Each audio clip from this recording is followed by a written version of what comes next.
عليكم السلام أحبتي، أهلا وسهلا بكم في برنامجكم لحظات قرآنية، وهذه الحلقة رقم 1072 من كتاب، ونحن في كتاب المبادئ الحقيقية للشريعة الإسلامية، والمبدأ الخامس هو السلام. وتعرضنا لموقعة بدر في حلقتين سابقتين. الحلقة السابقة كانت عن موقعة بدر كما جاء عنها في سورة الأنفال. هنا نتوقف مع ما جاء عن موقعة بدر في سورة آل عمران. الآية 121 اللي هي أول آية في الموضوع، ربنا سبحانه وتعالى يقول: وإذ غدوت من أهلك تبوئ المؤمنين مقاعد للقتال والله سميع عليم. إذ غدوت من أهلك يعني خرجت صباحا من أهلك، زي كما أخرجك ربك من بيتك. يعني الأهل والبيت بمعنى واحد، يعني معناه أنه سب نساءه أو زوجاته وطلع، وده طبعا مخالف لما قاله الكفرة اللي هم قالوا النبي كان لما بيطلع وياخد نسوانه معاه. وإذا غدرت من أهلك وراح المكان قال لك تبوئ المؤمنين مقاعد القتال، يعني هو باعتبار كان القائد الحربي، كان هو اللي بينظمهم، انت تروح الناحيه دي وانت تروح الناحيه دي، وان الله سبحانه وتعالى سميع عليم. عند الحرب يعني كما قال سبحانه وتعالى في سورة الأنفال: يعني وأن فريق المؤمنين لكارهون يجادلونك بالحق بعدما تبين. هنا نفس الموضوع في الآية 122 يقول جل وعلا: إذ همت طائفتان منكم أن تفشلا والله وليهما وعلى الله فليتوكل المؤمنون.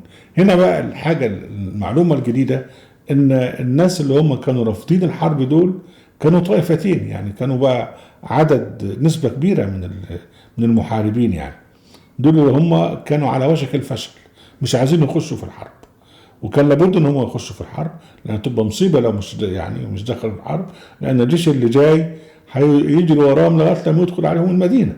اذا لابد ان انت تحارب، يعني there is no other way، انت لابد ان انت تحارب. اذ همت طائفتان منكم ان تفشلا والله وليهما وعلى الله فليتوكل المؤمنون. يعني ربنا سبحانه هو الولي، والمؤمنون ليس لهم الا ان يتوكلوا على الله جل وعلا. بعد كده الآية 23 ربنا سبحانه وتعالى يقول: ولقد نصركم الله ببدر وأنتم أذلة فاتقوا الله لعلكم تشكرون. ربنا بيذكرهم ان هم كيف كانوا أذلة، أو كما جاء في سورة الأنفال: يعني تخافون أن يتخطفكم الناس فأواكم وأيدكم. يعني كانوا قبل كده بيخافوا ان لما كانت قريش بتهجم عليهم فكانوا بيخافوا ان هم يتخطفوهم، هم بيجروا منهم من الهجوم القراشي عليهم، فكانوا يخافون ان يتخطفهم الناس.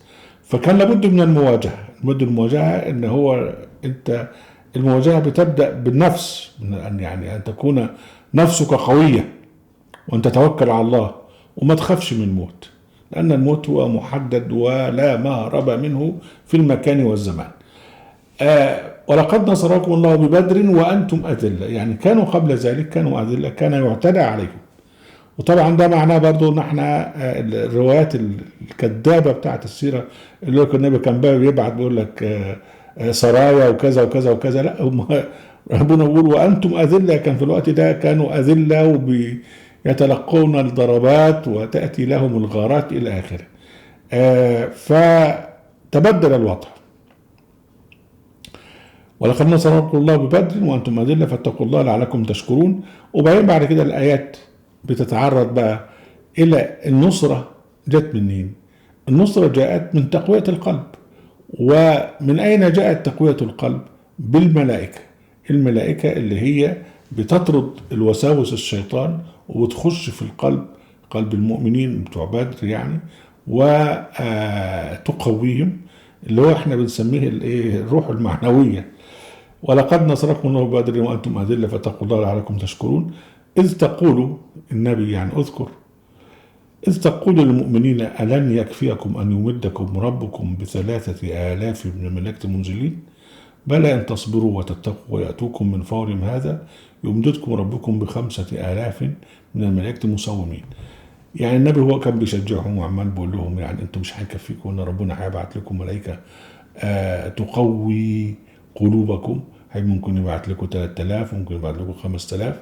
فلابد ان تتوكلوا على الله وان تدخلوا في هذه الحرب، والا طبعا هتبقى مصيبه كبيره لو انتم مشيتوا وانسحبتوا يعني هتبقى مصيبة كبيرة. لكن لابد ان انتم تواجهوا هذا الجيش. وبعدين مهم جدا ليه؟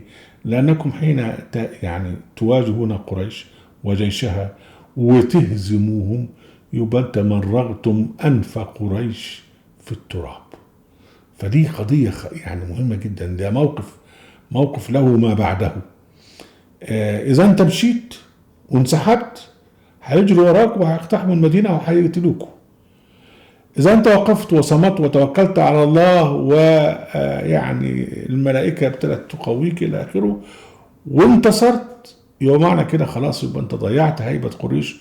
وبنفس يعني ما خسرته قريش من هيبة، أنت ازددت ثقة بالله جل وعلا وبنفسك. فده موضوع كان مهم جدا. بلى إن تصبروا وتتقوا ويأتوكم من فورهم هذا يمددكم ربكم ب5,000 من الملائكة مسومين. وبعدين بقى برضو نفس الحكاية، وما جعله الله إلا بشرى لكم ولتطمئن قلوبكم به. يعني الموضوع بقى مش إن الملائكة هتمسك معاها سيف ورمح، ولا معاها درونز أو معاها طيارات أو معاها، لا لا لا، ده هو تثبيت قلبي. وما جعله الله إلا بشرى لكم ولتطمئن قلوبكم به وما النصر إلا من عند الله العزيز الحكيم. وبعدين الآية الأخيرة في الموضوع، ليقطع طرفا من الذين كفروا أو يكبتهم فانقلبوا خائبين.